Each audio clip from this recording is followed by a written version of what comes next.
halimong naigat na nahuli ni Agaton sa ano sa styrofoam. Itang ina talagang pag yan nakakagat oh. Buhay na buhay. Sana naman nung magbabiral nating video. Kanya sa ilog din na presa. Ilog. Grabe oh. Kamukhalak lang talaga ang Grabe.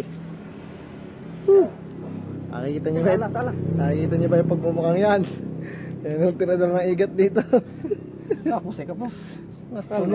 Puno ang fish nito oh. Talaga namang. Hindi pa napipicturan niya. Grabe. Ay, oo nga. Hindi mo pinicturean kanina. Sure. Huh? Naka-timer pa ang puta. 8 kilos.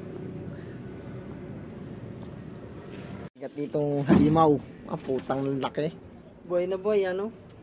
Nagalaw pa. Buhay Pag na buhay inilagay na. mo yung mapakaganyan, ilagay niya sa Pakalaki, batya guys. bago may tubig na may napatak-patak. Hindi mamatay yan. Nahuli, nalunod. Sana, Grabe igat yan oh. sa tropa. Ilang kilo to no? Ilang kilo to? 8 Walo. kilo. Laki oh. Kakalaki.